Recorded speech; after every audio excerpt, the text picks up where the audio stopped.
Well, I think most experienced hunters know sort Mm. of where the target areas, where you should be aiming.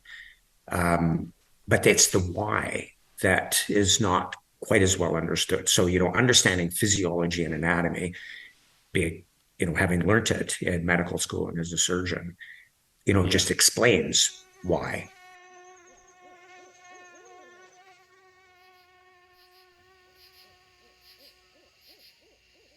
Hello and welcome to another episode of The Wild Dispatch.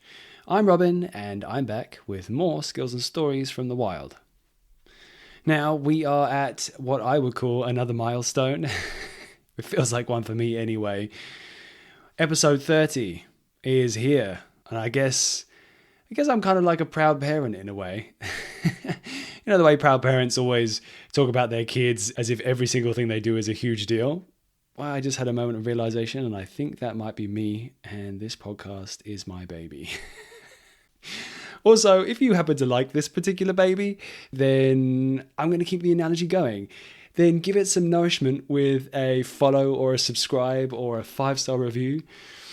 I guess a 5-star review is maybe that like souped up formula that kids get when they need some extra oomph. Wow, I'm taking this analogy too far. It's getting weird. Okay, moving on. If you're not into any of that like, share, subscribe kind of stuff, then a simple message to a buddy who you think will like this show, anyone who is outdoorsy or should be more outdoorsy in your opinion, then yeah, just give them a call, send them a message, and do it the old fashioned way. We have another great guest today. In fact, another member of the Hauck family tree. If that name rings a bell, then you are paying attention. We had back on episode 15, we had the Canadian bow hunting phenom, I don't know what the word is, legend, character, all of the above, I think, are applicable to Lee Hauck, who was a kind guest.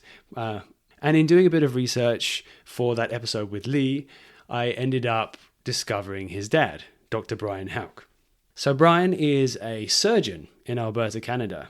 And when he's not helping people in his 9 to 5, he's also an incredibly experienced hunter who loves heading off into enormous mountain ranges that I've never heard of, chasing some species of goat and sheep that I've also never heard of. So, with all that experience that Brian has, I'm actually imagining some kind of Venn diagram. One circle being him being a super fit hunter who gets after it and eats mountains for breakfast. And then on the other side, it's like an incredible 3-dimensional understanding of anatomy and organs and arteries and all that stuff. And then somewhere in the middle is Brian. But anyway, that superpower that Brian has means that he is more qualified than most people in the world to understand exactly what is going on when you are trying to ethically take an animal, which is why he's on the show today. So I'm excited to pick his giant big brain and also hear some of these stories of these incredible adventures that he's been on too. I just want to say a big thank you again to Brian for jumping on the podcast, and also thanks to Lee for making the introduction. Right, let's get on with the show. Here's Brian.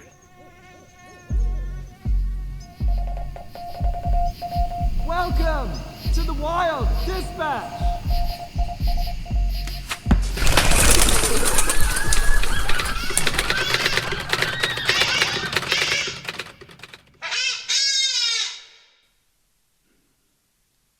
Hi, Brian.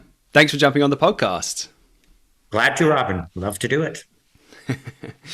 Well, I'm excited. I've heard some stories from your son Lee before, and I've watched a lot of videos that you guys have produced together on the Tooth of the Arrow broadheads, I should say, on YouTube. And well, first of all, like from the things I've heard, you were always off on some amazing adventure. Have you been up to any cool stuff recently?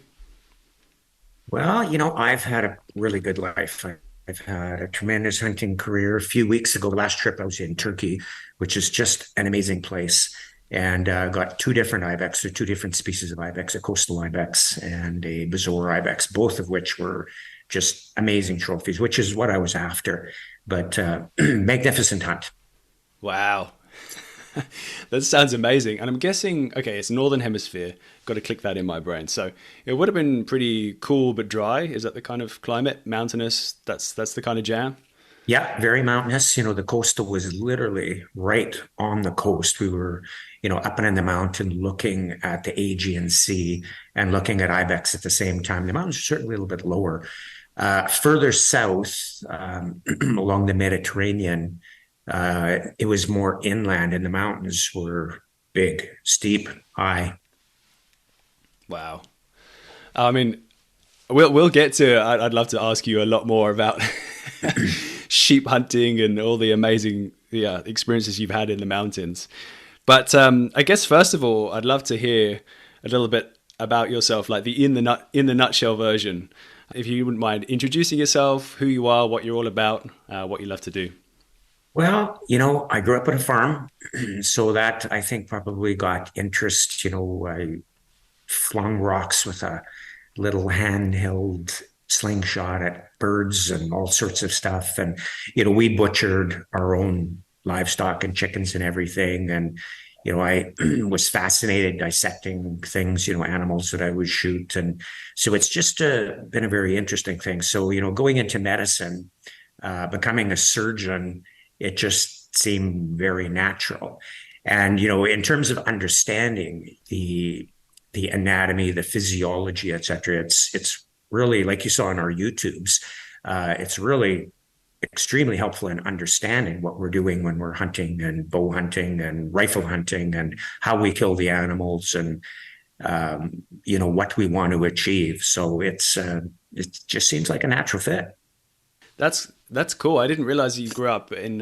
You said like a farming background, right? Yeah, So was yeah, that was in Canada? Was that in Alberta? yeah. It was northern Alberta. Yeah, Wow. Okay. went to university at Edmonton at the U of A.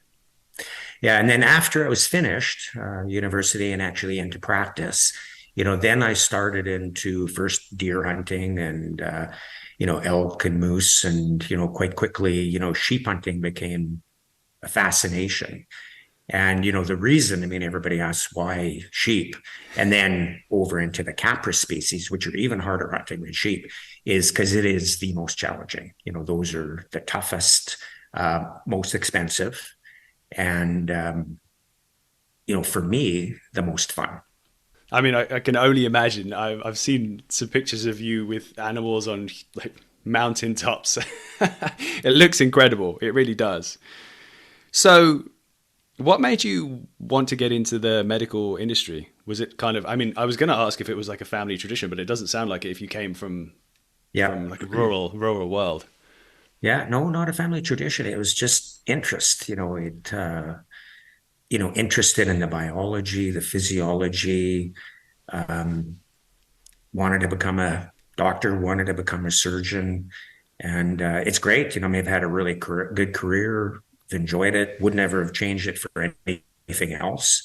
I do obstetrics and gynecology. So, I've delivered a lot of babies, but surgery and laparoscopic surgery is the thing I do, sort of most fun. And that's my most interest at this point.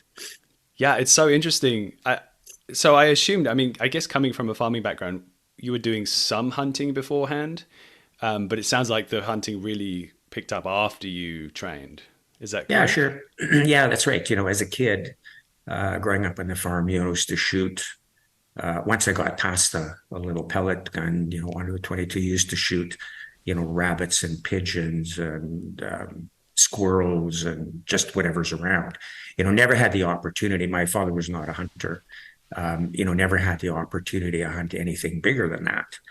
But, then after when I was finished into practice, okay, deer hunting and away from there. It makes sense, right? Like I think my experience, at least, is that people who work in farming are very time poor. You're working very hard, like working all the time. So going off and hunting animals, it takes quite a bit of time itself, right? So I can imagine why Yep. it's a little bit of a, I don't know if it's luxury is the word, because obviously people hunt and put meat in their freezer. So, but yeah, it's definitely having time to run a farm and then go chasing animals is definitely going to be a tough thing to achieve. Yeah. So what I've done, in practice over the last number of years is, we've got a big group. We're at a big tertiary care center. So we've got a big group of us obstetrician gynecologists, and works really well.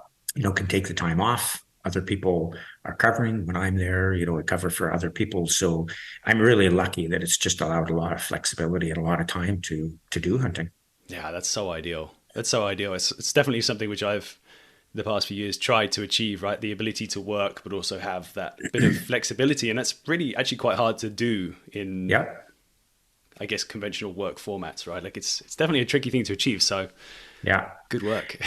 Yeah. And then in the last few years, because right from the very beginning, when I first shot my first sheep, I was a member of Grand Slam Club Ovis and Wild Sheep Foundation. But in the last few years, I've become much more involved in Grand Slam Club Ovis. And, it's been such a motivation to, they set goals, they set different levels, which I've achieved.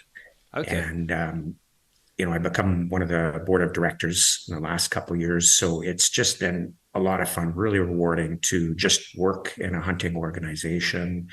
And there's so much stuff that goes on behind the scenes that most people don't know about. But so that's it. It's just been a lot of fun. Yeah, I can see the energy that you have when you're talking about it already.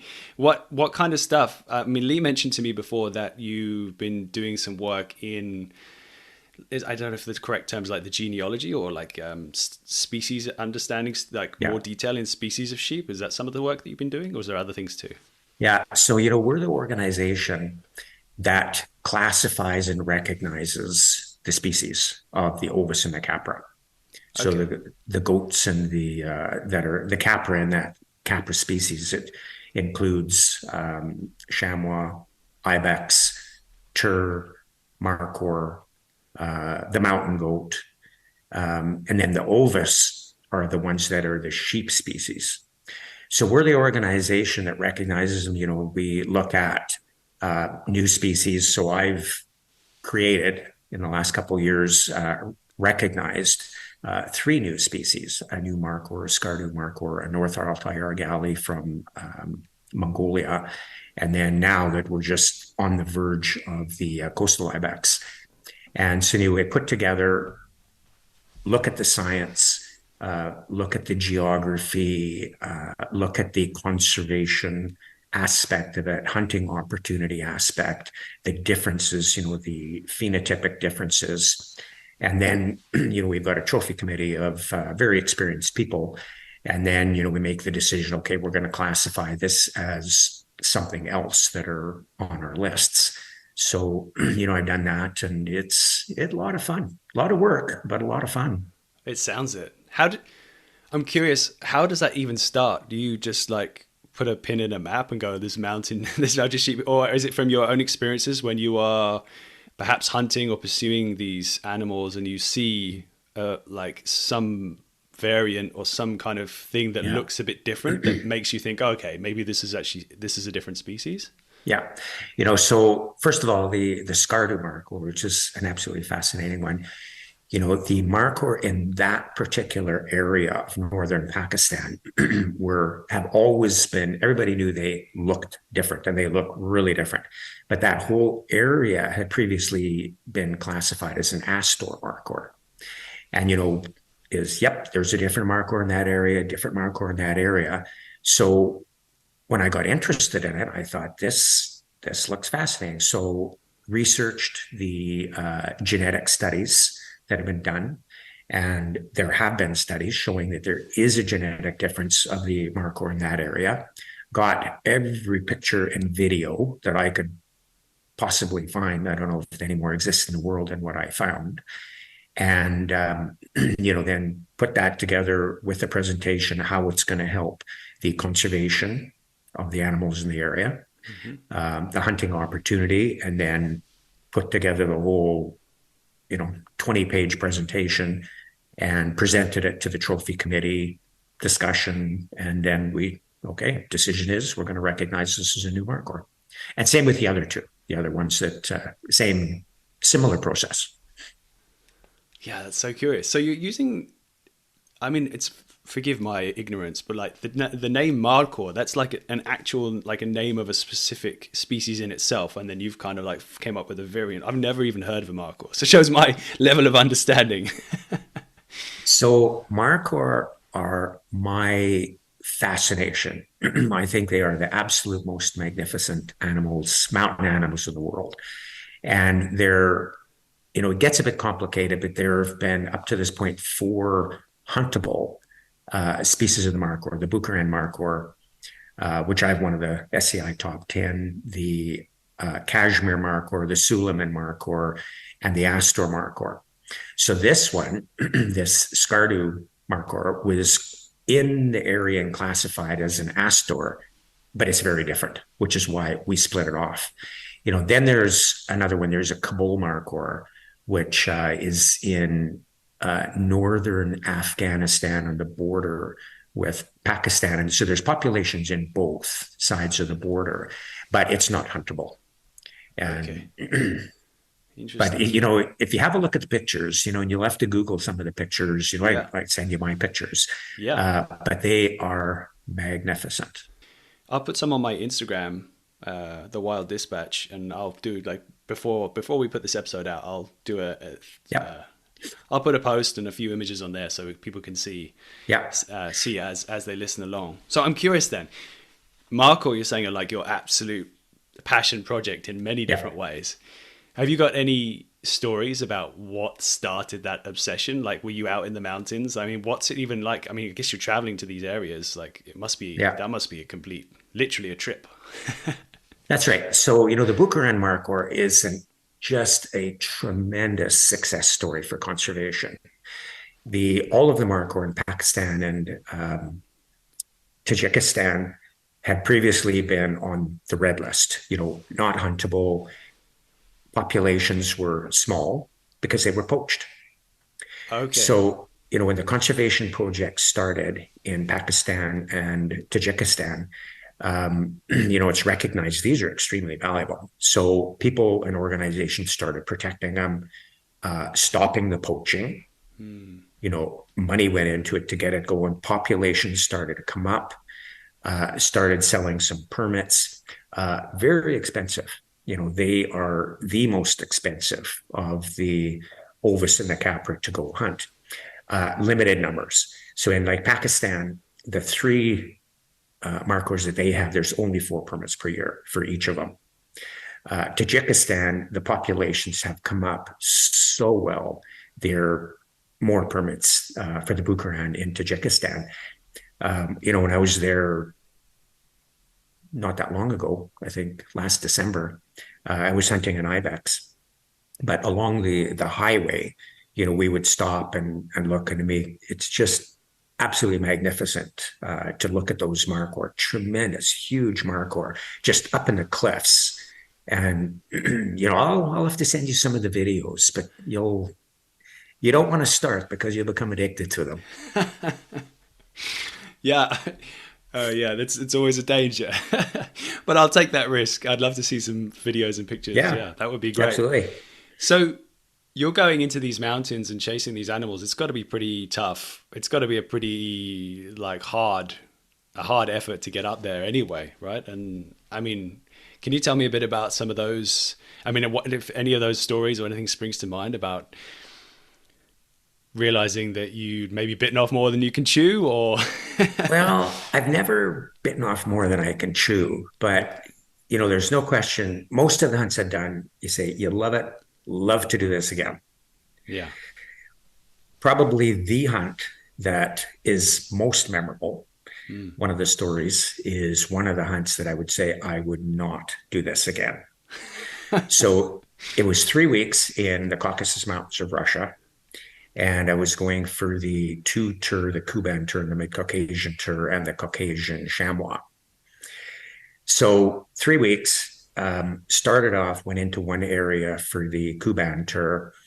And, the vast majority of guides that I've come across in my career, been good, nice, whatever. This guy was just a jerk. And I was not able to bring my rifle over because of paper and process and permits and whatnot. So, I was told, okay, they got a good rifle. I hate using bored rifles. This guy, it was an archaic 30-06. It Yeah. had a fixed 8-power scope that when you looked through it was so fogged, you could barely see it through it.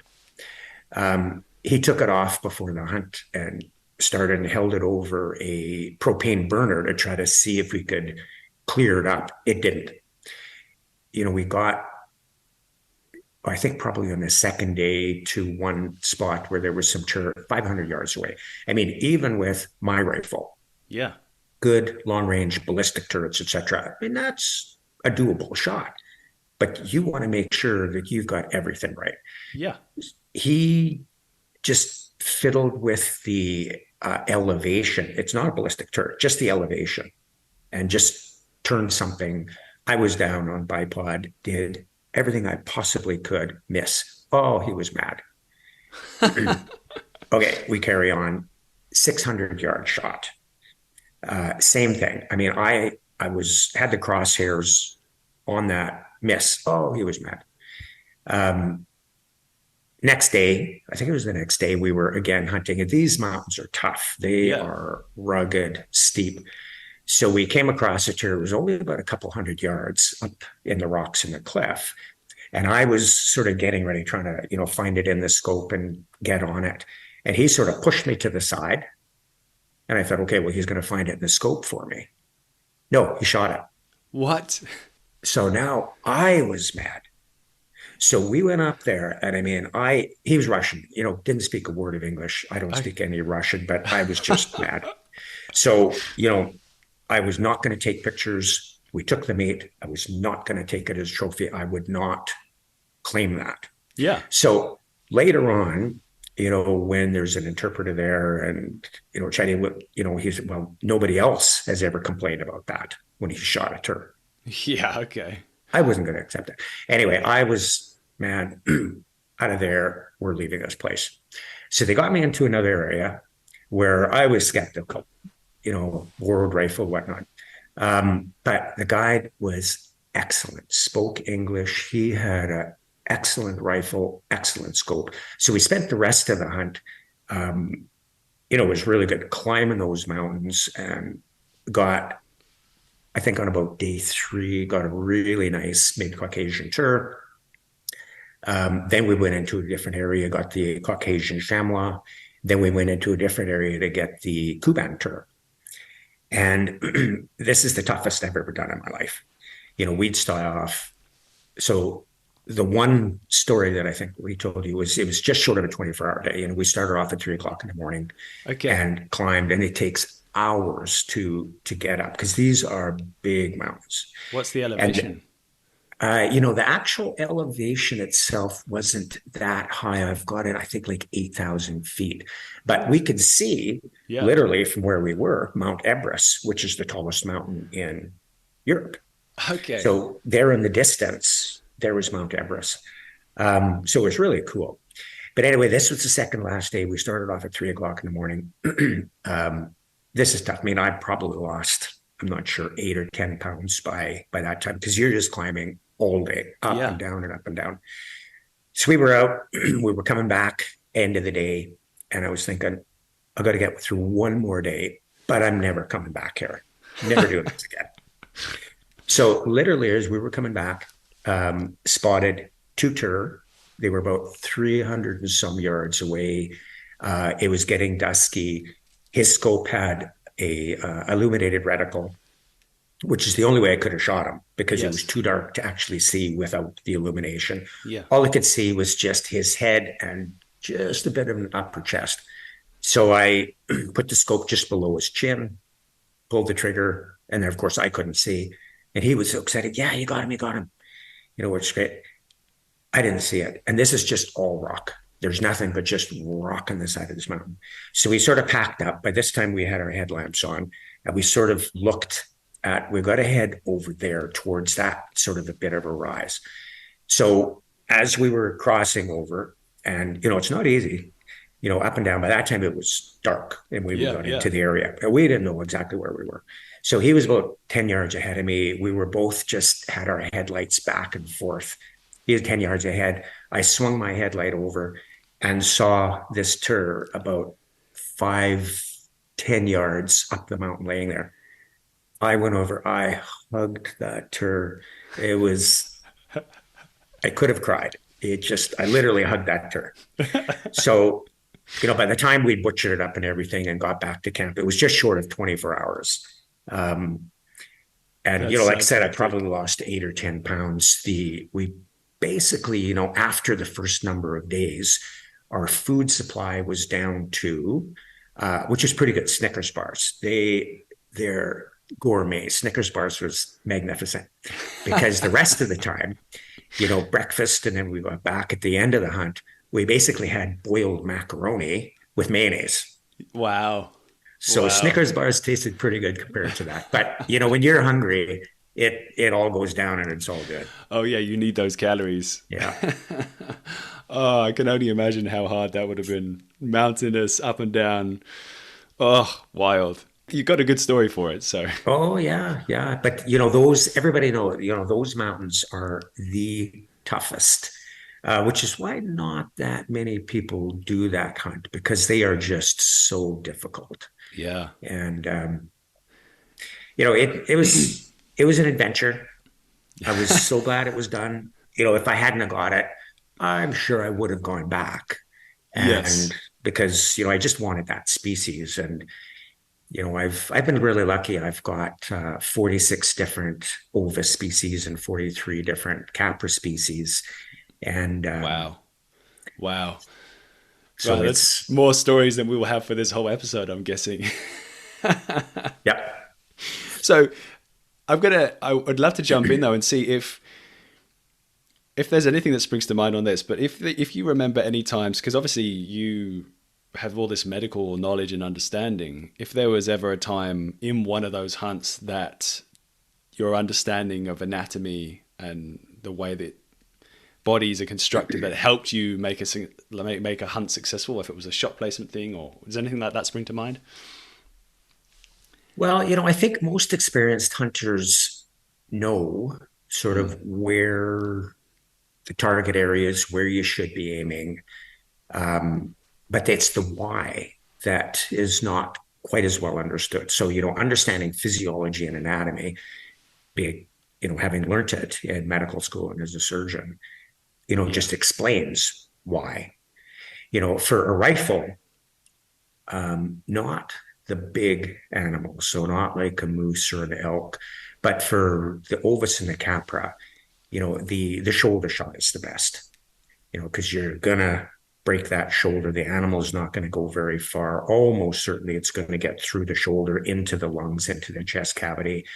And so most of the time that animal is just going to drop. Yes. For a bow hunter, shoulder shot is not so good.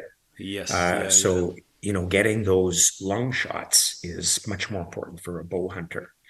Um, like I said, for a big animal, a moose or an elk, the shoulder shot, bullet may not well go through that shoulder. So Yes. those animals, that's when you need to get those long shots.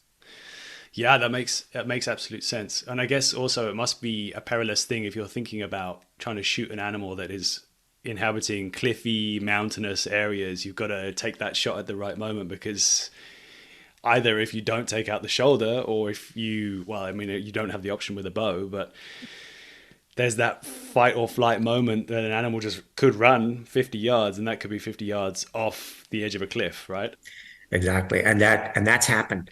I had in Romania, I had again a boar rifle, unfortunately, and there was a chamois Yes. that it was about 300 and some yards across the valley in some cliffs. And the trigger on this rifle, it was so light that, on my rifle, you just know it. I mean, your brain, you just do it, you know it. You don't even have to think about it. You just know the pressure. With this rifle, it was just so light that I wasn't quite ready for that shot when the shot went off.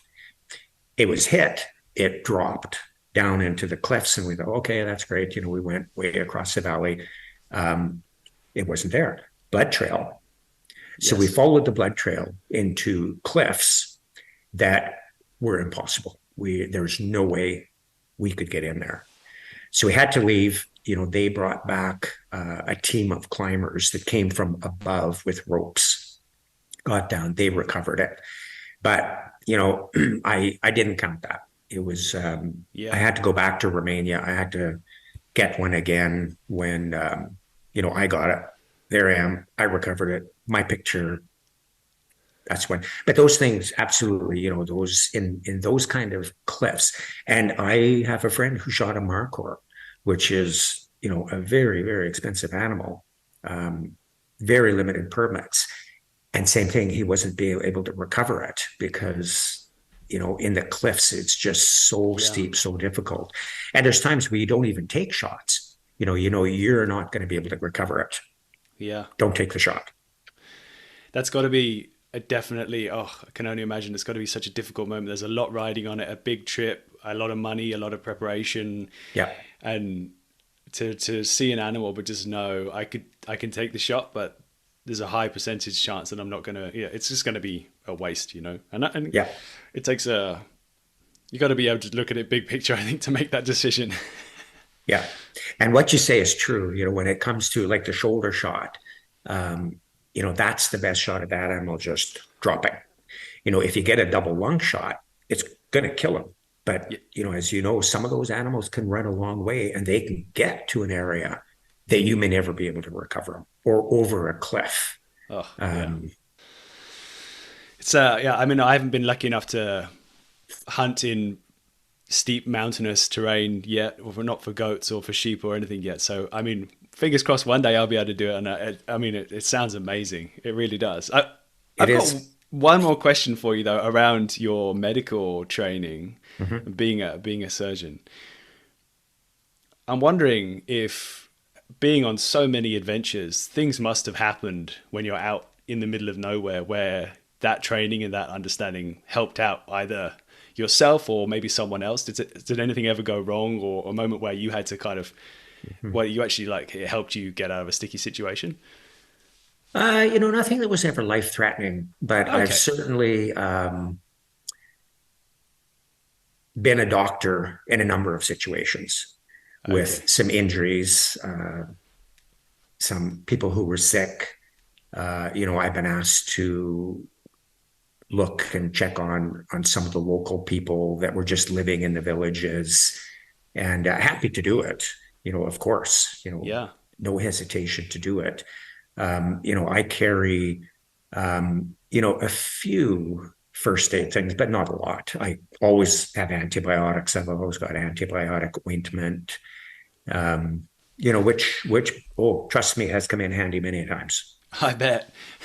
Yeah. That's so actually, it's so interesting what you're saying though, and I never thought about it this way. Is that in these really rural areas, having, I mean, it's kind of a happy coincidence, I guess, that you're having this amazing experience, but also within that community, like, doctors will not be traveling to that area very often at Yeah. all. Yeah. That's so interesting. Do you anything spring to your mind of, like, diagnosing something that's going on with a local who's living there that needs attention, or is it just generally simpler stuff, or has there been moments where you're like, I think this person needs to actually get some more medical care?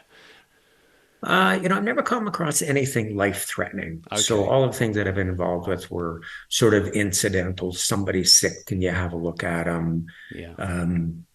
And just do it, which is not a lot. I mean, do what you can do and sort of assess it, give some advice. I've looked after wounds, um, Yeah. Yeah. knife wounds, some infections, a few injuries, but nothing actually life-threatening. Yeah. It's funny. It reminds me a little. I have a friend who has actually been on this podcast, a guy called Dennis McIver, and I had no idea about this history of him before. But I've been fishing with him many times, off fishing albacore and big eye tuna, and you end up going 50 miles off the coast. Yeah. And you kind of, you're out there. I mean, obviously there's Coast Guard and people like that, but it was only later I discovered that he is fully trained PJ, like a para jumper, a person who would be jumping out of planes and rescuing people hundreds of miles off the coast. He's got that immediate, like, emergency training. So I didn't realize I was quite in such safe hands. Yeah. Oh, Yeah, but that's right. it's I mean it's like it must be nice. Yeah, it's a good feeling. The people around you don't perhaps often realize it, but they're in safe hands too when they're hunting with you. Yeah, to some degree. Yeah. And on planes, I've many times on planes, with international travel, it would be, is there a doctor on board? Yes. So, many situations with that as well.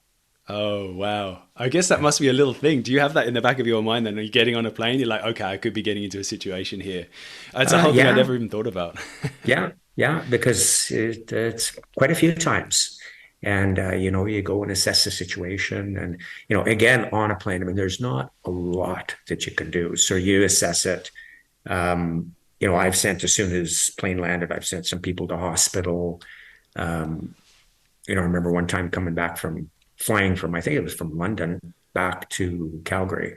And, a woman had had a seizure and, so we're out over the Atlantic Ocean. And, the question for the pilot was, do we turn around and go back to London or do we keep going to Canada? So assessed it and sort of figured out what the problem was and no, okay, we can carry on. We don't have to go back to London. And it was fine. She just hadn't taken her medication and she was tired and fatigued, etc. So, we could carry on. But I sure didn't want to go back to London. But that also has got to be a high pressure moment, right? Like where it's like, okay, we're going to trust your opinion on this. This is a big choice. Yeah. Thanks for sharing some of those stories. I always love to get a bit of background of people, so you get. I mean, I always think it's nice to get a better idea about who I'm talking to before picking their brains for the skills that they have. I'd love to pick your brains, capture some of your knowledge and thought processes when it comes to that moment when you're hunting an animal. And also, actually, I thought about this beforehand, before we spoke, and to me it seemed like it made sense to kind of break this into three compartments, which is the prep before the shot, running up to the moment just before you take the shot, that moment of like taking the shot, and then also a bit of understanding and knowledge for after as well. Yeah, I'd love to go into anatomy and blood analysis, like reading blood and tracking blood, and even a little bit into the physiology of what's actually happening in our own bodies when you've got that tense moment of taking a shot. Yeah. But I guess first of all, before we get into like all the prep that you can do, I figured it's probably good to have a little conversation about like ethics and why it's important to do the right homework. Because it's easy if you're thinking about getting the gear right or whatever, I'm just going to go on this hunt. But I think it is, at least for me, and maybe you can speak to this as well, doing the right amount of preparation beforehand helps you be a more ethical hunter. Does that make sense? Yeah. Yeah. Right from training, to do the mountain hunting, you need to train. So to prepare physically is really important if you want to get the most out of it and enjoy it. The different animals, the anatomy between most mammals is very similar, but not identical. So, which is why, I mean, I've done it many times, look at diagrams, look at anatomical pictures of that animal. Because a bear, where you want to hit a bear is different than where you want to hit a deer. And so just understanding where you should try to get that shot placement is important. I think a bit of preparation prevents you from, a sad story and a suffering animal. It's you just want to do the best you can. I mean, there's so many variables to it. Knowing the anatomy, how accurate your firearm is or bow, being the best shot that you possibly can, not taking some riskier or poor shots. Not that I can say that I haven't, early on a number of years ago, some of the guides, I remember one time in Kyrgyzstan, we were hunting some tin-shan argali. And this was really early on. And, the guides over there, they're better now, but it was, shoot, shoot, shoot. If there was anything, yes. They were running up the hill and, shoot, shoot, shoot. I did. I'm so thankful I missed. But, those things aren't smart to do. And, I've taken some successful, some running shots, but not a crazy shot up the side of the mountain Um, Although one shot that was somewhat crazy, but it was worked, was my Marco Polo in Yeah. Okay. Tajikistan. Yeah. And the Marco Polo over there in the Premier Mountains, those mountains are so wide open that you just do not get close in on these animals. It's just so wide. So the story on this one is, we came around the base of the mountain. We knew that they were there. We tried to get as close as you can without them knowing, but okay, they saw us. We were down. They were going up the side of the mountain, not really fast, but and there was a steep mountain. So they were going up the side of the mountain.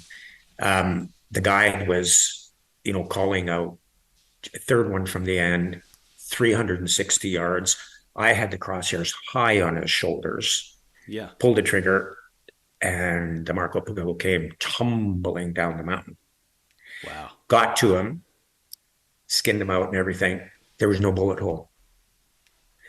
The bullet went right up the anus, broke the pelvic bones, tore up the big vessels in his pelvis, and so he was dead. But Yes. there was no bullet hole in that cape, which is Whoa. just, I mean, that's one in billions. Not skill, not skill. That was just a fluky. That's Um, remarkable. Can you imagine? yeah, I mean, I guess that's your top tip. So if you don't want a hole in your cape, yeah, it was just a crazy, crazy experience. uh, Yeah. and it must have been a while that you were looking. You must have been really searching to try and figure out what had happened. Like this thing didn't just die of shock.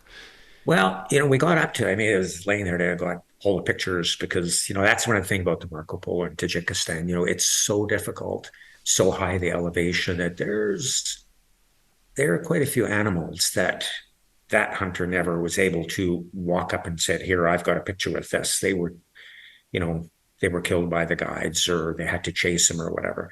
Hmm. Um, so I mean, there's no question.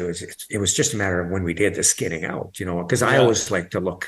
I would like Yeah. to do a little autopsy, look to see where that bullet went, what the damage is, what did I hit. Um, so we were skinning it out, and of course, you're looking for the bullet hole because you can't always see it from outside, but from the inside the cape, and there wasn't, Just not there. and then we realized that, yep, it actually went right up the anus, You and can see the damage. nobody's ever heard of that before.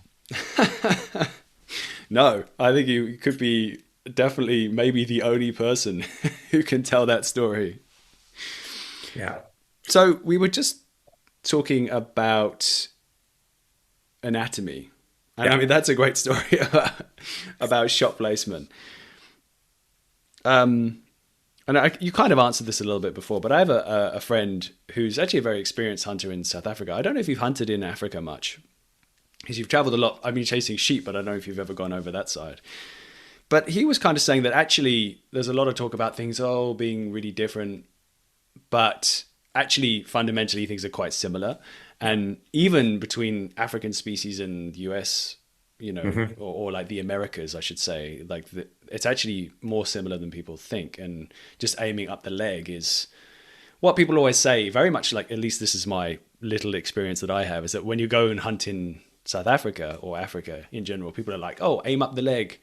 And because the organs and the heart and the lungs are like tighter into at the front of the body. But there seems to be a conventional idea in America, at least, that you need to aim up the leg and aim further back. But actually, I don't know. I'm really phrasing this as a question very well. But I'd love to get if you have thoughts around this. Like, Hmm. does, Yeah, no, that's true. Between the mammals, the anatomy, like I mentioned, is similar. With some minor differences between, like I mentioned, the bear is different. If you look at the bone structure where the shoulder comes up and ideally where you'd want to hit a bear is a little bit different than where you'd want to hit a gazelle. okay. Um, So so how is the bear different? the shoulder goes a little bit more back. So Does it? yeah, so if you have a look at a diagram, Hmm. you'll see that leg come up and the shoulder actually goes back a little bit further in a bear than it does on like a gazelle or a deer, where it comes back and doesn't go back, or comes up and doesn't go back as much. So if you want to avoid that scapula, that big thick bone, Yes. on a bear, you'll have to take your aim a little bit further back than you will on a gazelle. Okay. Or like I guess even with a bow and arrow, a quartering away is definitely a far more ideal shot in that situation.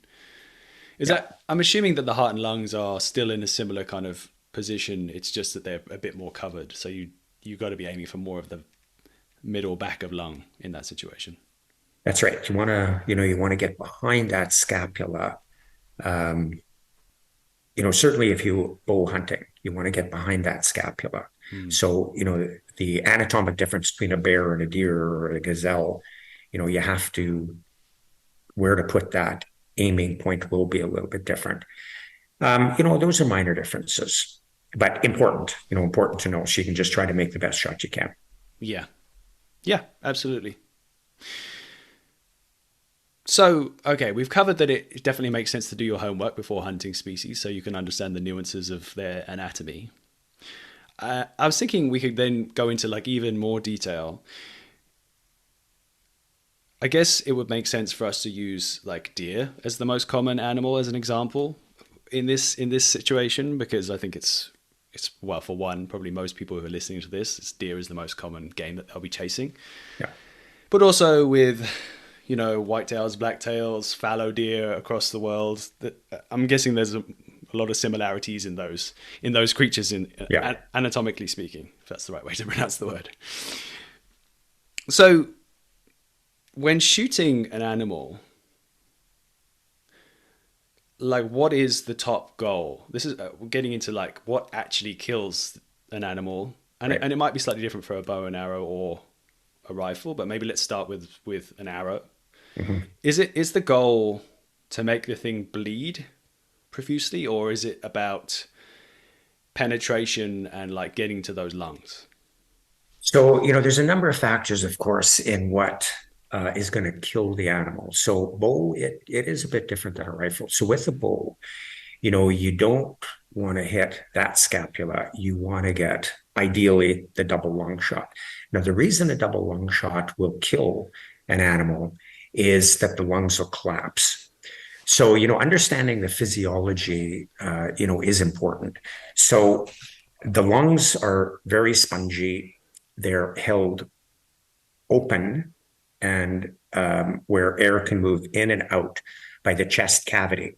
Okay. In there, there's two membranes. So it's called a pleural cavity. That's a vacuum. It's just two membranes that are moist and they slide back and forth. Okay. But if that cavity is broken, that pleural space is broken, and air is allowed to come into that pleural space from outside, what happens is the lungs aren't held open. The lungs normally collapse Hmm. because when we breathe, our ribs, our chest cavity pulls the lungs open, brings air into the lungs. Then when our chest relaxes, the lungs come down, pushes the air out. And that's only because there's that vacuum space. If the vacuum space is broken, air comes in, the lungs just collapse. So, I mean, everybody has seen, when you've skinned out an animal and you've looked in the chest, the lungs are actually very small. Hmm. So the idea is if you can collapse both lungs, they can't breathe, it's going to die very quickly. Yes. So obviously a double lung shot is much better than a single lung shot. So a single lung shot, the animal very likely will die at some point, but might not. But it's going to take a lot longer because if it can still breathe with one lung and you haven't hit any major vessels, it might survive, but it may end up so far away that you're never going to recover it. So when, talking about broadheads, placement, etc., of course, accuracy is number one, most important. But then beyond that, I think penetration is most important. So there's always what is more important? Is it getting more cut diameter from a bigger blade or from 3 or 4 blades, or is penetration? So theoretically, if you have a two blade broadhead, Hmm. and it gets better penetration because there's less resistance than a 3 or 4 blade broadhead. Getting that further penetration would be more important than getting more cut distance diameter, but Yes. not as much penetration. Now, if you can get a double long shot and a pass through with a 3 or 4 blade, great. But it's not going to make much difference whether it's a 3 or 4 blade or whether it's a 2 blade. If you're going to get a double lung and a pass through, that doesn't make any difference. So, the penetration, I think, is the second most important thing. Placement, there's such a big difference. And when we talk about blood trails, the blood trail really depends on the blood vessels that are hit. So Okay. that you can get a double lung shot. And so should we go to the share screen Yeah, absolutely. and I'll just show you some of the anatomy here. Okay. So are you able to see this here? I can't see it right now. Um, There should okay. be, so yeah, there's a little button. I'm sure you've done this, like the share screen, select the thing. It should pop up. Yeah. It might be, are you sharing, it depends which screen you're sharing, but I'm not seeing anything right now. Um, okay, I think I got it now. Okay, yes, I'm starting to see something. Okay, yeah. Okay. So, this is the anatomy of a white-tailed deer. Here's the lungs. Yes. Here's the circulation, the heart of the circulation system. So when it comes to blood trail, which broadhead you use is not the key to what kind of blood trail you're getting. Now, if you make a pass through, of course, you're going to get a better blood trail than if you don't get a pass through. But the reason for the difference, so let's say on this deer, if you get a double lung shot, but further peripherally away from the heart and these big blood vessels, you can get a double lung shot. But the vasculature, the blood vessels are so much less. There might not be much of a blood trail at all. There, of course, will be a little bit.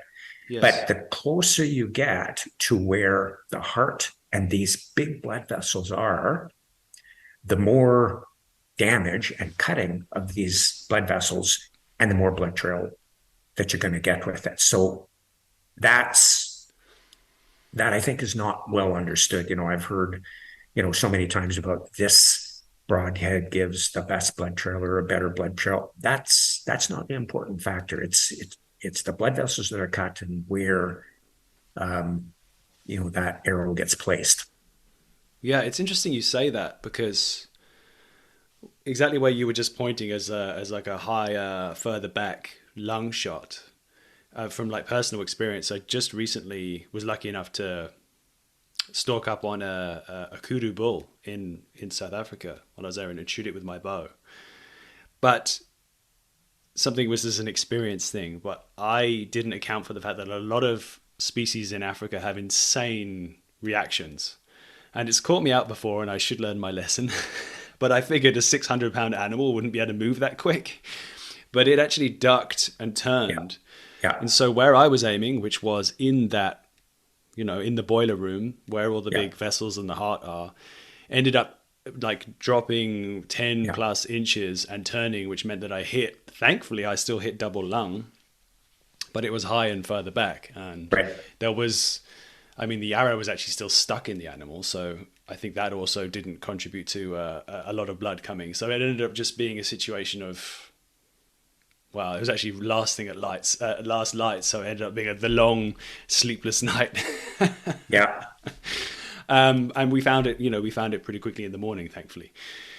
But yeah, it had traveled 300, maybe 350 meters, or what's that, about 400 yards, maybe.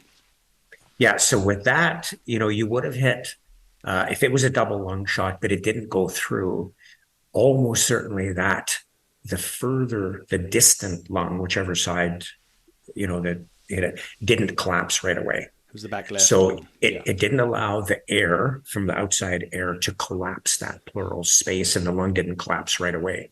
It would eventually, of course, because, it would take much longer for that second lung to collapse. The first lung would have collapsed very quickly. because there was an open channel from the outside the air into that pleural space. But the second lung just took a lot longer to collapse. Yeah. No, and it's great to actually have this understanding. Like applied, it makes absolute sense. And now, if I had this knowledge and I'd seen that sequence of events, I would have a better. I mean, thankfully, I had other people who were experienced there to tell me, okay, this is what we're gonna do. Yeah. we're gonna give it the overnight, because if we catch this thing at the wrong moment, it could run a kilometer. And maybe Yeah. it would, maybe it wouldn't have been able to with the damage that had been done to its lungs. But yeah, there are moments where you don't know exactly what's this, the circumstances. Yeah. Okay, great. So maybe we can discuss the different kinds of shot that occur. Obviously, you've explained the ideal place to shoot an animal, which is right there where all the blood vessels are, where the heart is, and a double lung. That is A star, top, top work. That's exactly where you want to be hitting. Maybe we can cover some of the other types of shot that do happen. As I explained with this story just now, we don't always know where that arrow is going to hit, or things happen in the moment. Maybe I've got 4 things written down here. Obviously, the lungs we've covered. Maybe can we talk about arteries and blood vessels and that? I mean, I know we've covered that a little bit, but if you could talk through some of that information. I mean, it looks like there's a whole, and when I'm looking at this diagram that you're showing me, there's a lot of areas where there's some pretty hefty canalways for blood, shall we say. That's right. So, if you look here in the anatomy, of course, here's the heart. And if you get a heart shot, I mean, that's fantastic. So the closer to that heart that you can get on the upper part, the hilus of the heart, those are big vessels. The animal is just going to bleed out, even if you don't get a double lung shot. So that it's going to bleed out fairly quickly. And a lot of the shots that we take are quartering toward or quartering away. And, I like that quartering away shot much better. A Roosevelt elk that I shot a couple of years ago, I mean, they are a huge animal. And, was fortunate to be able, it didn't always there, just be able to give it the time to just, it was browsing, move into that quartering away position. And then I shot him behind the shoulder and up into the chest. So it didn't hit the shoulder. That's great. Took out both lungs. And then the bullet never came through. It ended up in the far shoulder somewhere because they're just so big. Yes. But that is an ideal shot. A quartering toward shot is much trickier because you need to get in front of the shoulder, medial, more towards the middle. Ideally, you don't want to hit the sternum, which is a fairly tough bone right in the middle, and Yes. much harder for a broadhead to penetrate. So you've got a much narrower window between the shoulder and the sternum where that's a good killing shot. And then you're going to get into one lung, and hopefully, I mean, if you don't hit the big bones, it'll get both lungs.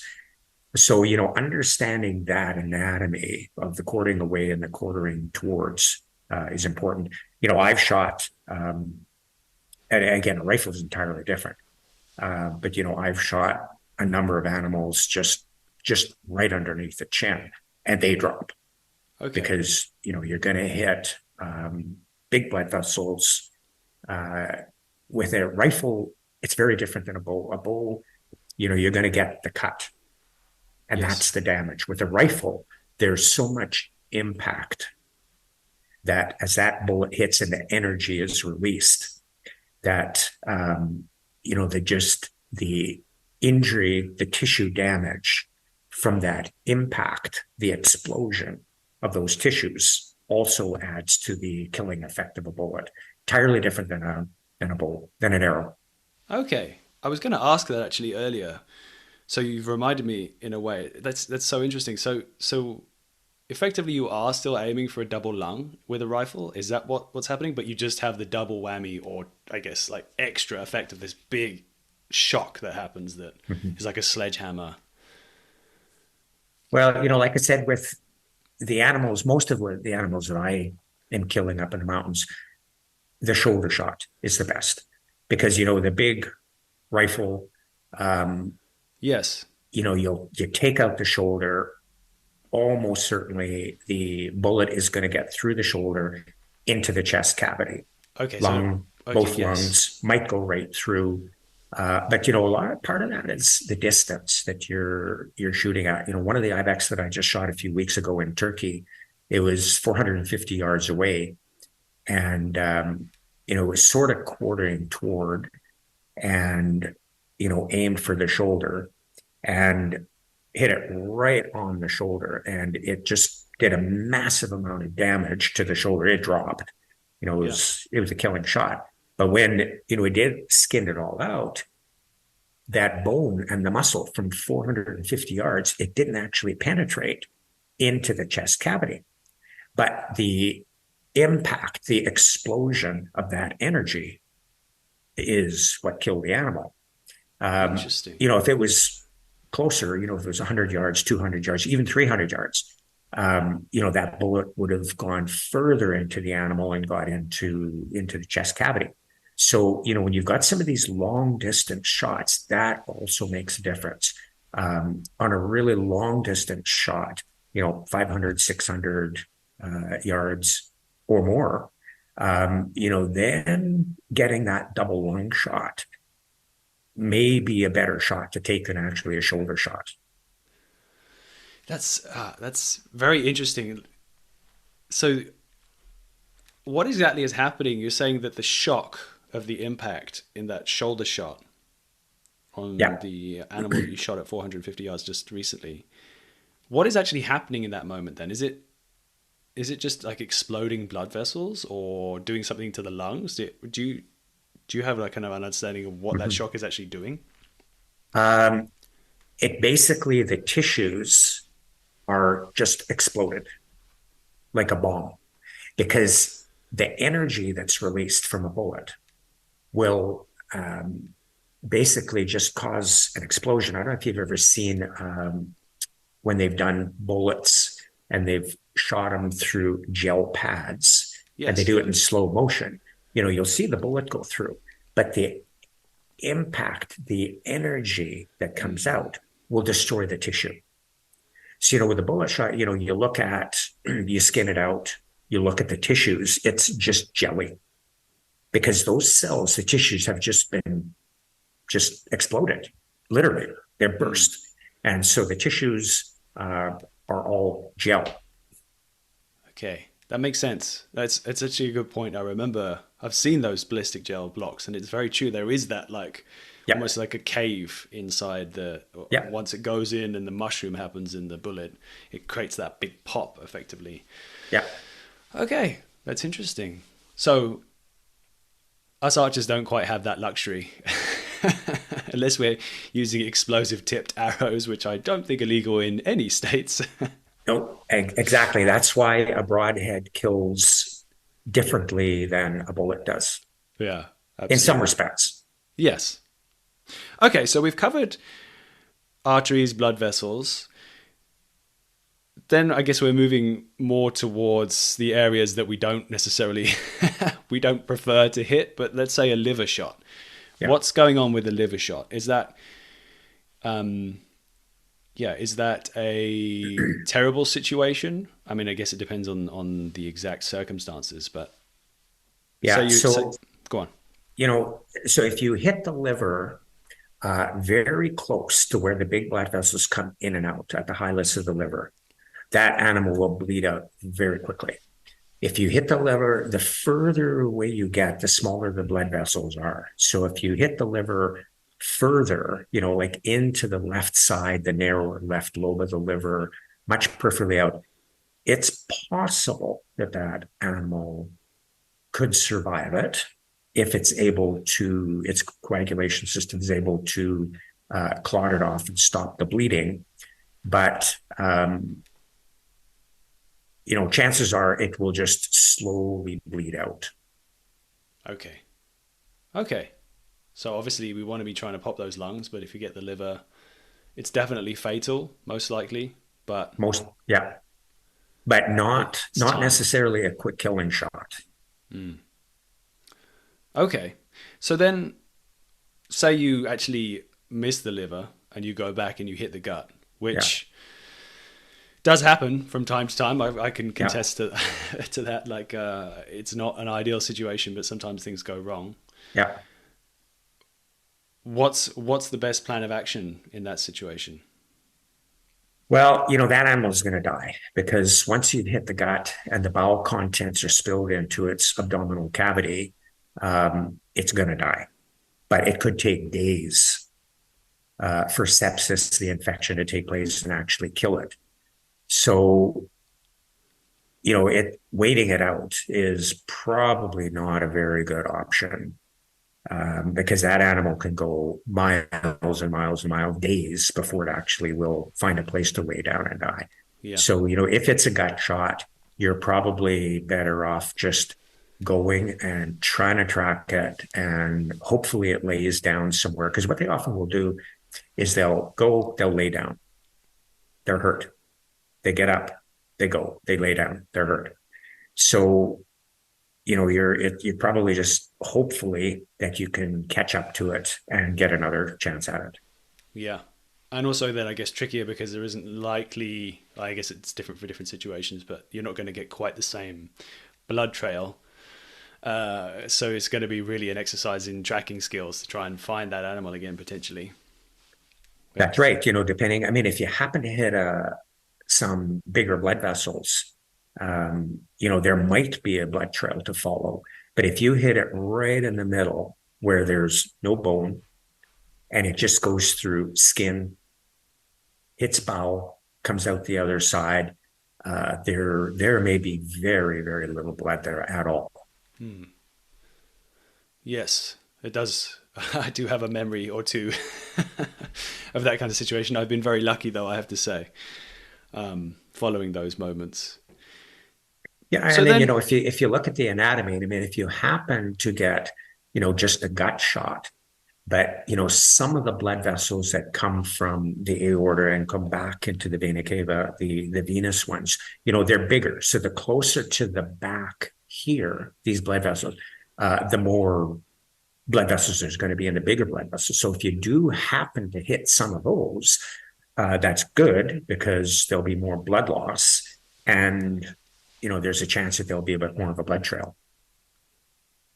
But if you happen to hit really low down, in this area, like yes. here, where there's very, very little, the blood vessels are very small. There's no big blood vessels So in kind that of, part. it's almost like bottom third of the cavity and back third of the cavity, almost like that area is just, there's not much good going on in terms of cutting capability. Like it's not going to bleed much. Exactly. Because like you can see here, the blood vessels, by the time they get peripherally out, are just so much smaller. It's interesting looking at this diagram now because actually another story of an experience being in South Africa, I was actually very lucky. I managed to stock up on a lot of animals and had a lot of success. There were a couple of moments that were more stressful times, the kudu being one of them. And then another was a fallow deer. So I'm guessing very similar to this diagram here. Yeah. Again, this image will be put on my Instagram at the Wild Dispatch. And actually where you're... so actually... to kind of set the scene a little bit, it was a strange circumstance where I managed to stalk in and got to a really good position about 35 yards away from a fallow deer, drew back at the right moment, head was down, not looking. They gave me a perfect quartering away shot, just as we talked about before. And the arrow went through straight in, bam, hit the back shoulder. Absolute chaos. The thing dropped. It didn't even take a single step. Like it couldn't go anywhere, and it expired very quickly. But there was also then, to my surprise, which is a situation that's never happened to me before, was that all the ruckus of what was going on there drew in a bunch more fallows, and because thankfully I'd been from the things I've been taught from the guys who are very skilled in South Africa, I'd been stealthy enough to have not given any sign of where I was or what was going on. So then I found myself with another fallow presenting itself 30 yards away, perfect broadside shot. But I guess through my experience, I didn't know. I've been drawn back for quite a while thinking, should I send another arrow into this deer that's already dropped? Try and, end its life quickly, but it seemed like it had died very fast. But at that moment, I was still at full draw for maybe over a minute, and this other thing trots into my left, and I think the result was having a pinched shoulder. My left shoulder kind of got a bit tired without me realizing, and it's the adrenaline of that secondary shot potential. I sent the arrow again and actually hit, I'd say almost center in the body, like further back than I should have, but at least it was in the middle. And looking at the diagram now, there does seem, like you said, to be quite a few important arteries, it looks like you were saying, in that area. So I did recover that animal. It was actually first thing the next morning, again, to be sensible and just be cautious with not spooking the thing away. But it looked from the things I could tell here, it actually died pretty quickly. So I think I was lucky with that. Yeah. Yeah. Yeah. Because I mean, if you happen to be lucky enough, and I have as well, that didn't get that shot placement correct. My Larist and Mouflon from Iran, which is SCI number 2, 500 and some yards away. They're a small animal, shot it dropped. But when I got up to it, I hit it much further back, right about here, and was very lucky to basically hit kidneys and these big blood vessels here. That's what killed it, which, it's good to be lucky, but it was not a good shot placement. Yeah. I mean, I think that's the thing, right? You always aim to try and be as proficient and do everything you can to get all the elements that you can in the most ideal situation. But obviously we can't always control ourselves or other factors that we don't know about in the moment, right? Yeah. There will inevitably be something that happens at some point if you hunt enough, I guess.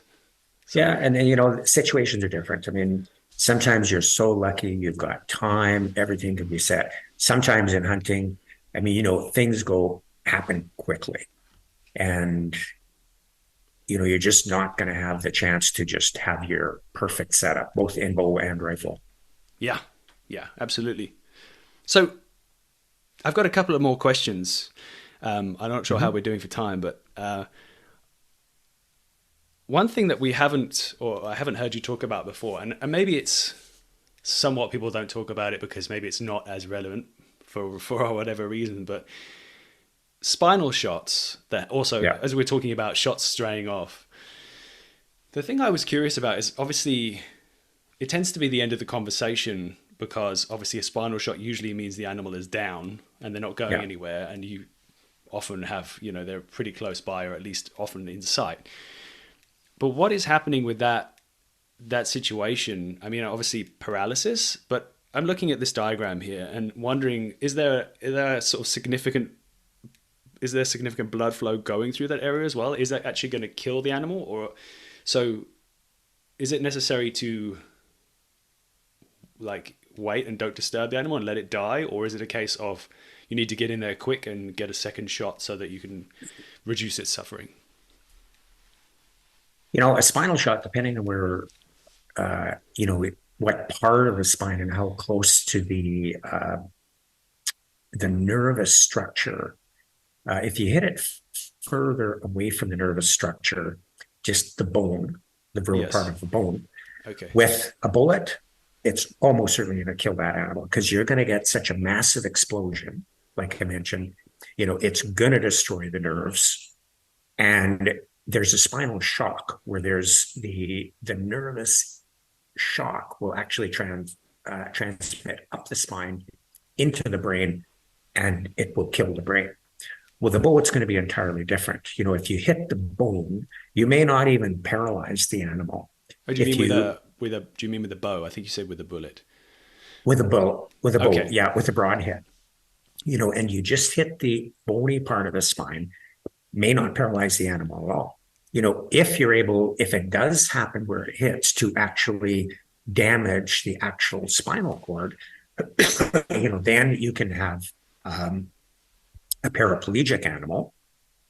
If you get it further up before the nerves, it can be a quadriplegic animal, or further up into the neck. That can certainly kill the animal. Now, um, if you get some damage from either a broadhead or certainly more a bullet uh, hitting the spine, then again, you can get some of this vascular damage in the aorta and the inferior vena cava here that will also have a blood loss component to it as well. Okay. But, we're talking really, really small distances, small measurements between might not kill it versus instantly dead. And then, of course, it makes a big difference. And, a moose is going to have a much bigger bone structure. It'll be further away from the blood vessels than a small animal. That those blood vessels are going to be just the distance so much closer to that spine. So, those shots are going to be just sort of where it happened. Nobody ever tries for a spinal shot, I don't think. No. It's just that's where it turned out. But I mean, I've certainly, luckily, had some spine shots that the animal just drops, and that's not exactly where I aim, but it worked. Yeah, I mean, a few years ago, I remember taking a shot on a deer, and I didn't have time to judge the distance. And I think I was still, thankfully, I think I'm a little better at judging distance, but it was not a terrible judgment, at least. And I did get a double lung, but also the blade came through and clipped the bottom of the spine. There's kind of that bony structure, at least in my post-mortem analysis. The bone structure had been cut, but not, and I don't think it was actually like severed. I don't think the spinal cord at that point was severed, but the bone structure surrounding it, is it the vertebrae, I guess, or I'm not sure. Maybe you obviously know much more on this than me. Yeah. But the thing that happened was the arrow went through, and then the way that deer will jump, they buck if they get hit. Mm-hmm. That buck, I think, then caused the bone popped open. I think if I'm describing this properly, but what I'd say, like the hollow area inside the vertebrae, then that snapped with the force of the buck, and the thing only went like 1 or 2 paces. But it was the buck and the turnaround that then meant that it then dropped completely and couldn't go anywhere. So that was high but lucky. Yeah. So what you probably did was you probably hit the intervertebral disc, which is a soft, spongy tissue between the actual bone structure. So that's what gives us flexibility for our spine to move and bend. But if you cut that, it's correct. The whole structure of the spine would collapse, and the spinal cord itself would be injured or severed. Yeah. Okay, interesting. It's so interesting to reflect on some of these things that happened to me, and I see if my theories were correct. So thank you. Yeah. Well, the spine, if you get more detail, so there's if we were to pull up the anatomy of the spine, so you've got the solid, big, bony structure. Then above that, you've got a little tunnel where the spinal cord goes through. And then above that, you've got the spinous process, which are the part of the bone much smaller that sort of pokes up and that we can feel when we feel the back. And then in between those, the bony parts are the discs. So, that's where some of us, unfortunately, if we get disc prolapses, can cause absolute misery. So, it just, even on a spine shot, what part of that spine did you actually hit? Did you hit the bone? Did you hit the disc? Did you hit the spinal canal? Did you hit the spinous process? Because it makes a bit of a difference in what happens. Yeah, that's so interesting. Thank you for sharing all this information. I've got I guess a question based on that, which is, there are obviously places that we definitely want to hit, and the double lung is the ideal circumstance if you're using an arrow, if you're shooting an arrow at an animal. And effectively, if I'm right in understanding, it doesn't actually take much to cause the lungs to collapse. So it's not a huge cutting diameter or anything like that is essential. It's more about penetration. Yeah.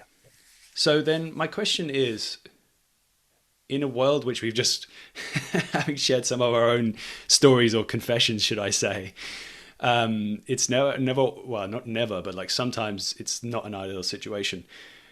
Is there a middle ground or like a happy place with a broadhead construct that is going to optimize penetration, but also if the shot doesn't land where you want it to shot, maybe it's not an ideal lung, or maybe it's one lung, or maybe it's not even in the lungs.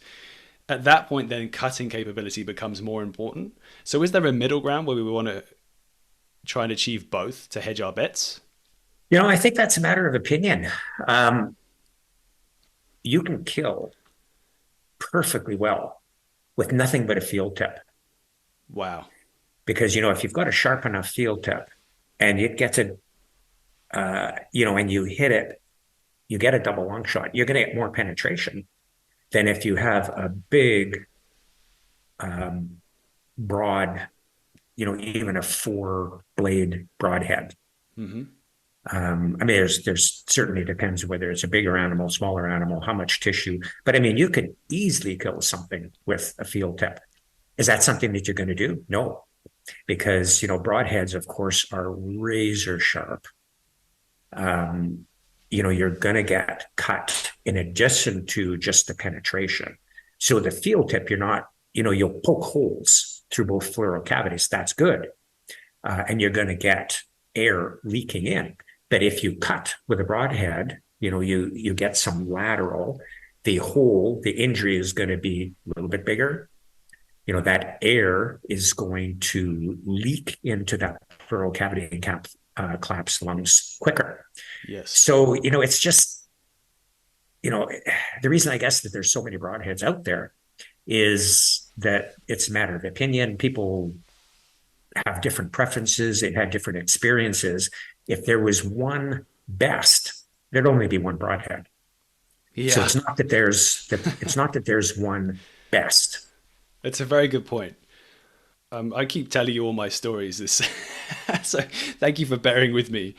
But there's just a lot of reflection on situations, and it's definitely interesting. I've experienced a variety of different, and obviously it's probably different in different circumstances anyway. But for the longest time, I was using just a two-blade broadhead because in my research starting to hunt, penetration absolutely essential, and it sounds like that is the correct way to think about things. But I guess I have a question about what you think could have been happening in this situation. I was hunting pigs over in South Africa and took a shot slightly high, but a good double lung shot using I mean, I shoot a pretty powerful bow because I'm lucky I've got a big wingspan, so it's like a nice bonus.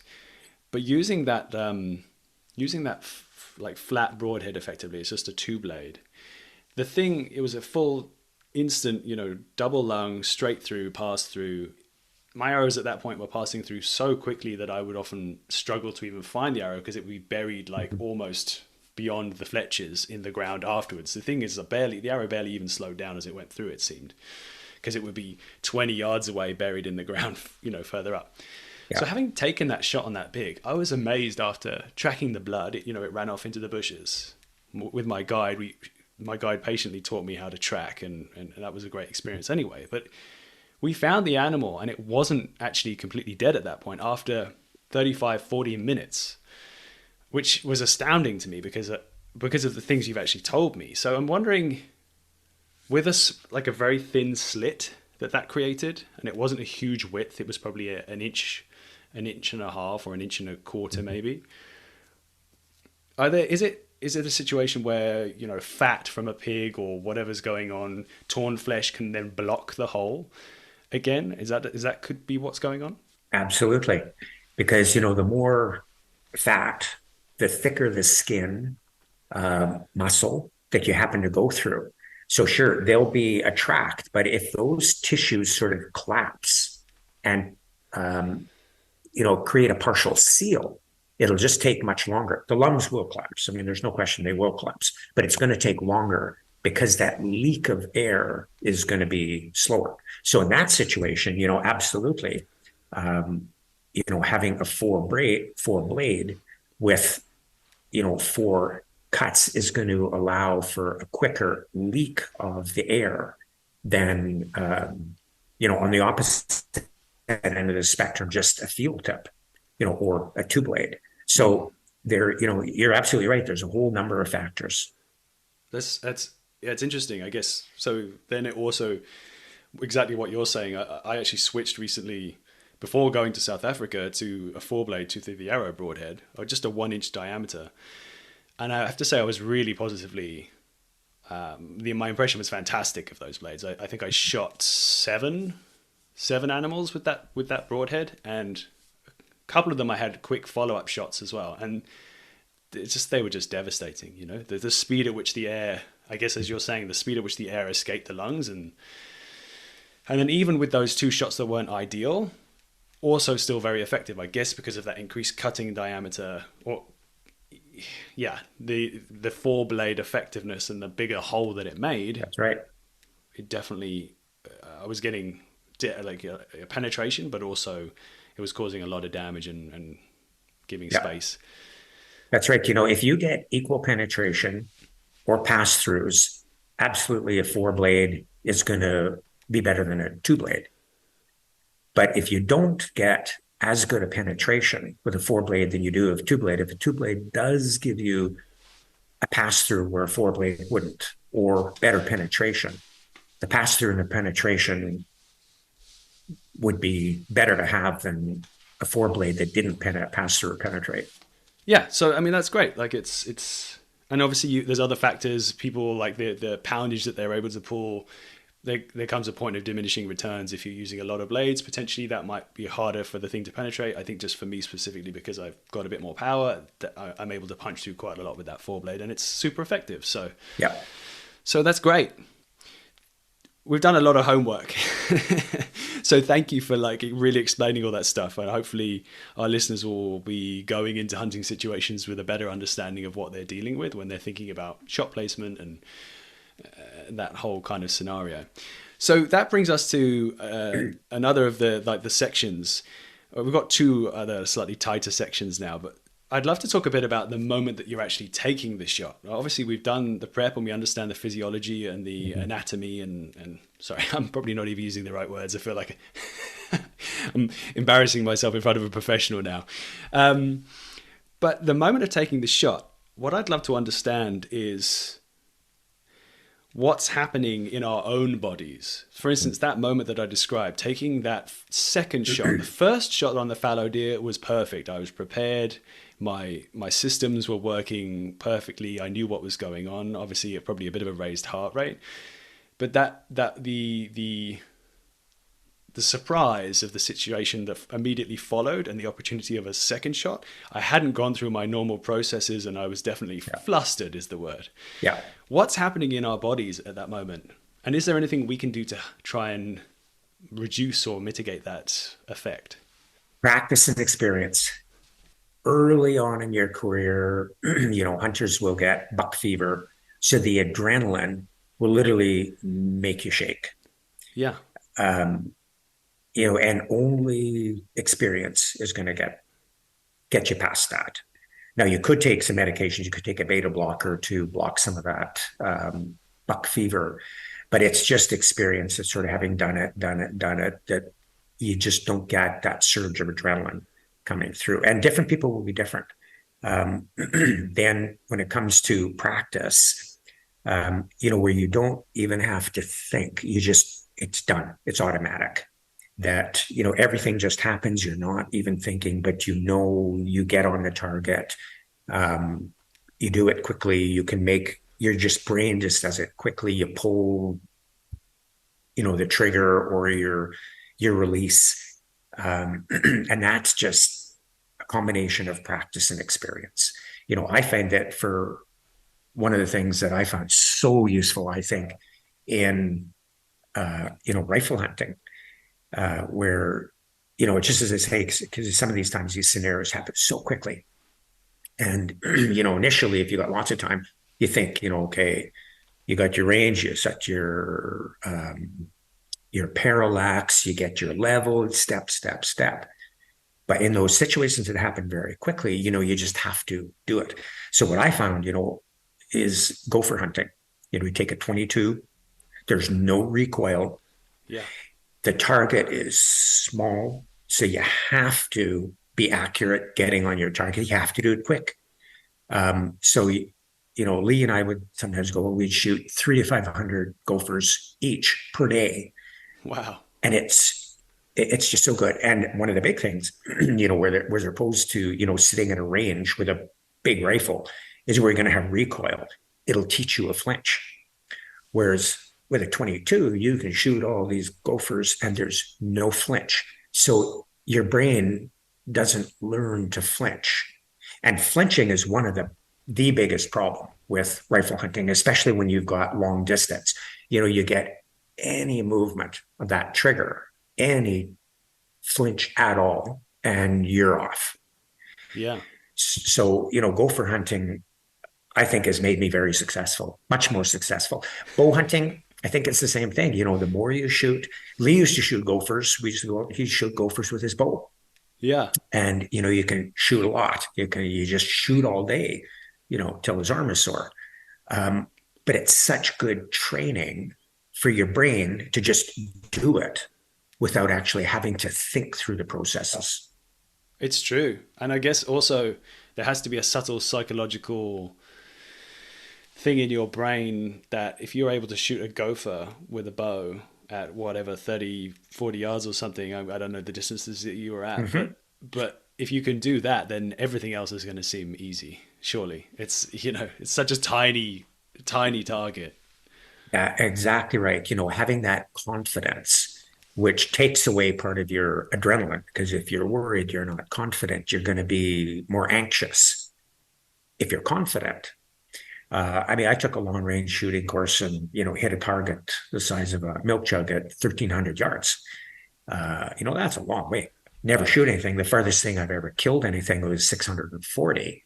But it gives you so much more confidence that that you can do it. Yes. That it takes away some of that anxiety. It's very true. And it's a good point. I think things that have saved me in the past is having a shot sequence with archery. It's breaking down every single micro step of what you do, from loading your arrow to raising your bow, the way you draw your bow back, the way you position your hand with your release, all those tiny details. Yeah, they're the tools in which, when the adrenaline's pumping, it just becomes absolute habit versus having to think about anything, because you can't rely on your brain to be thinking clearly in that moment, I guess. Exactly. If you don't have the experience, like you said. Yeah, so it's referred to as muscle memory, but it's a lot more than just muscle memory. Your muscles pulling that release of the trigger, but it's just what's happening in your brain, that all of those things, just you do them without having to think about them. Yeah. It's also like you were saying about the effect of the 22 rifle teaching you not to flinch, because obviously you can get bad habits of anticipating the shot. And the funny thing is, and I think some of the shot IQ work that Joel Turner is a guy who's written a lot about shooting technique, but ultimately that anticipation of an explosion, no matter how big it is, whether it's shooting an arrow or shooting a giant rifle, that can actually still happen. And Lee actually gave me some advice about using covering up your bow sight and shooting blank bale very close is a great way of just not aiming, because the partly is that the real desire to just keep that aiming, whatever that crosshair is, on the target all the time. Yeah. It can really make you want in the moment to flinch and just try and jerk your sight so it's on the target. So I've been doing that a lot. I don't know if Lee gets a chance to listen to this, but thank you, Lee. Yeah. But I think it's working great, and means that you're focusing on a lot of things that are the things that you should be focusing on in your sequence, rather than anything other than just letting the sight sit where it needs to sit. So so ultimately what you're saying is just doing the right preparation, putting the work in, and then building that experience up. Yeah, that's right. And, for rifle hunters, that flinch is a real big thing. Early on in my hunting, I was hunting a deer in the snow, tracking it, dropped down in the snow, shot the deer, but I didn't have my shoulder up against the rifle. So it was a 7 millimeter, smacked me in the nose, Wow. right down to the bone. I looked like a raccoon with bruises all the way out here. But after that, it took such a long time to break my flinch. Wow.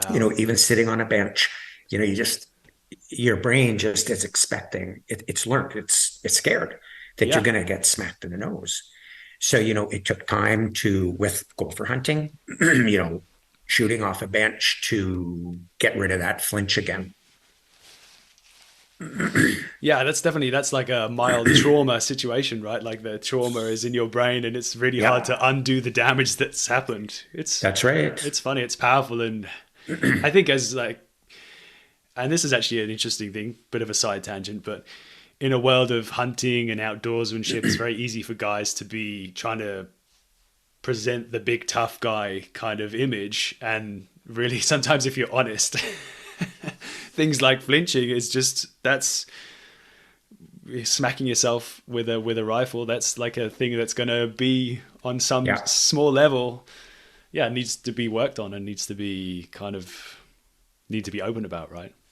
Oh, that's right. If you're gonna do shoot an animal with a rifle at long range, you just can't flinch. You just can't move as you pull that trigger. So I mean, one of the way of practicing it and sort of testing yourself is just to dry fire.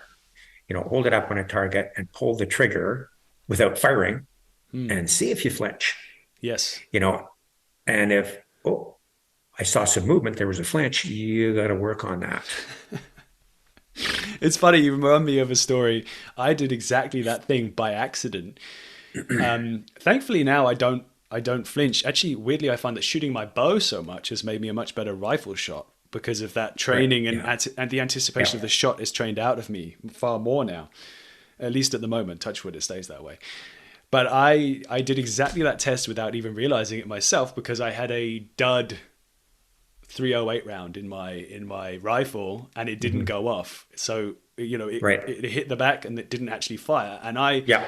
and I flinched. I flinched so much, which would normally be covered by the recoil and the shot going off. Exactly. But I realized, there was a definite pronounced jerk in Yeah. my body action, and that was one of the things that made me realize, okay, I need to go back to the drawing board here.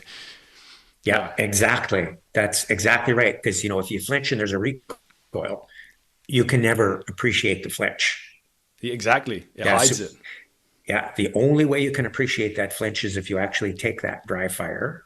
Hmm. Or, what I've done, the odd time I've done is not take the safety off. So, Yes, when I go pull the trigger, nothing happened yes, because I didn't take the safety off, but I yes, didn't flinch. yes. So there you go. That's your test. Yeah. Okay, so I've got one last little section to pick your brains about, and we may have covered it a little bit, but just for thoroughness, the so we've taken our shot, we've done the right preparation. The shot was what we thought was good, and this is with an arrow. But like now, after the shot, once we found the arrow, or once we found the site at which the impact happened, a bit of analysis of the best way to analyze blood on the arrow, and then understand the types of hit and then what that might mean in terms of how to proceed. Well, you probably know a whole lot more about that than I do. I've heard a lot about it because, Lee, with his extensive bow hunting podcasts, everything, Yes. the color of the blood, if you can see it, Hmm. depending on fat, thickness of the skin, the hair, most of the blood might be wiped off Mm. as it came through. What's left on the fletching? I mean, if you can make a judgment, arterial, venous, obviously brighter red arterial is better than darker red venous. I mean, bowel, if there's bowel content, that's pretty obvious. Yes. Smell, I mean, I don't have much of a sense of smell at all, so it wouldn't help me at all. But, I've heard, Yes. smelling the arrow can give some people a bit of a clue as well. As, Okay. but what I found is I do it virtually everything I hunt is just do like a little mini autopsy. So where did I hit that animal? What tissue damage? And just analyzing what you actually did is, I mean, one, it's interesting. It's for me as a surgeon, it's fascinating to just see that, but also learn. You can just learn a lot about what happens and the placement that we've been talking about. And, little differences can make the difference between a big blood trail hitting a big blood vessel or not hitting a big blood vessel and not much of a blood trail. And so learning all those things, I think, just makes you a better hunter. Yeah, it's a very good point, because I think also, at least in my experience when I was a younger hunter, so to speak, there's other things going on where you're like, okay, I need to get this thing broken down as quickly as possible. I want to get the meat cool. I want to, all those elements. And it probably depends where you are. If you're in Arizona and it's hot, then you're gonna want to get that thing packed down as quickly as possible. But if you're somewhere where it's snowy and cold, then you have a bit more of a luxury of time. But I definitely think it's a great point, and I will definitely do that more in the future now as I'm breaking down animals. Yeah. I think it's great. Just take a bit more of a observational, diagnostic approach and just try and learn. That's right. And as you're doing it, so as you're skinning it up, pay attention to the holes, the placement. That's right. As you take off, as you quarter it, just pay attention to the damage where the bullet or the broadhead went through. And then once all that's finished, then I'll usually open up into the chest cavity, open it up, have a look at the lungs, look at the inside of the ribs, see if I happen to hit the heart. So after it's all finished, okay, then you got time to look at all those details. Fantastic.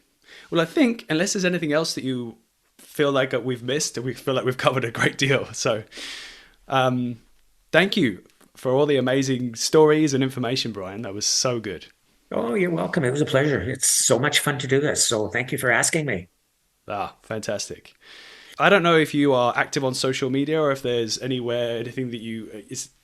you'd like to promote, but if there's a moment or any companies that you think are good that should connect with or anything like that, then by all means. Well, like I said, I've been very involved with Grand Slam Club Ovis. I'm a director. In the last few years, we've been around for a long time. It's a great organization. It's really a hunter's organization. We set great milestones. We've got great awards. So, if anybody's interested in it, we've got a website, grandslamclub.org, and it's a lot of fun.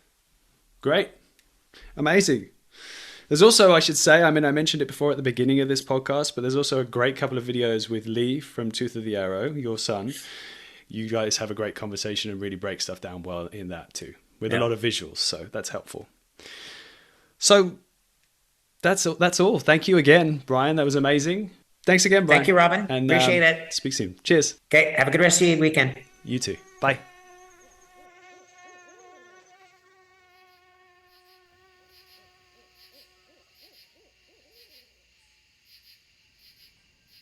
Okay. That's all for now. I learned a bunch. Hopefully you did too. That was certainly an absolutely enormous giant nugget of wisdom, helping us to make more ethical choices in those super tense moments when it can be hard to make the right choice. The heart rate's pumping, you've got a fraction of a second of an opportunity and you don't know whether it's necessarily the right choice. Well, hopefully Brian's calming and soothing voice will be slipping into our minds and making us make the right one at that moment. I want to say a big thank you again to Dr. Brian for sharing his time and knowledge with us today. I haven't actually made it out on a proper mountain hunt yet, certainly not by his standards anyway, but I am inspired to get out there. So it's on my list and I will certainly be chasing after some light-footed creatures up in the mountains sometime soon. I also want to say a big thank you to everyone who's along on the adventure. I've said it many times before and I'll say it again. Again, sharing this pod with another like-minded human is always a great help. Also, another thing I would love to ask is if you, the listeners, happen to know of any other people who have wild origins or get up to mischief in all kinds of wild places, then please let me know, because I'm always on the lookout for future potential guests, and I think an introduction is always a great way to meet someone. So It's much nicer than me cold calling, knocking on people's doors all the time. If you do know someone, then the best way to get hold of me is probably by messaging me on Instagram. I'm going to put all my stuff down in the show notes, but you can find me at The Wild Dispatch on Insta. And also, if you have any questions about the stuff that Brian and I talked about today, then shoot me a question about that too. Right, that's all for now.